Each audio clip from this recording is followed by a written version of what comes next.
Now, there is an important point to be made here, because we just created infrastructure or configured the networking around the server and then provisioned a server EC2 instance in that network configuration, all using Terraform, right? And then once the infrastructure is actually ready and it's time to deploy applications and install stuff on it, we actually switched back to shell script, right? We're just executing very normal commands which have nothing to do with Terraform.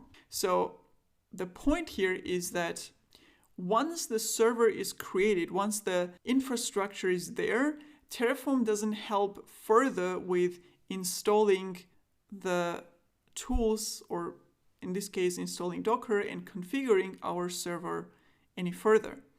It gives us the possibility to execute a script by giving the attribute, but we can't debug, for example, right? So if something goes wrong here in this command execution, we won't get a message or we won't get a feedback. We will still have to SSH into it and we'll have to see what happened, why it doesn't work, etc.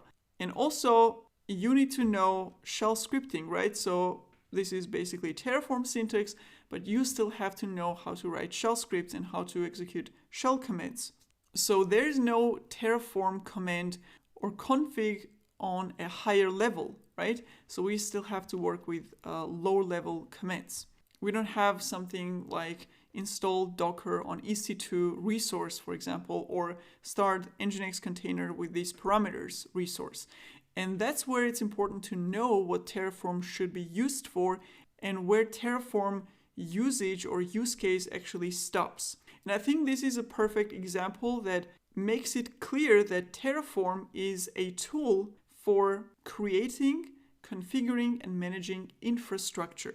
So the underlying hardware like networking configuration, the server, creating the key pair, etc. But once the servers are provisioned, the firewall rules are set, etc., deploying the application or configuring the server itself, installing packages or updating their versions and so on should be done with another tool.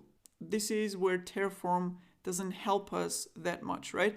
It gives us these ways of doing it, but it's not actually made for these use cases.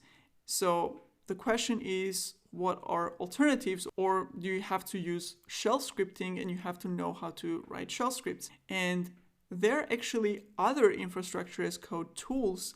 They're specifically made for deploying applications and configuring existing servers. So once the infrastructure is provisioned with a tool like Terraform, for example, then tools like Ansible, Puppet, or Chef, which are configuration management tools, come in to automate deploying the application, configuring the server, installing different packages, updating the versions of applications, and so on.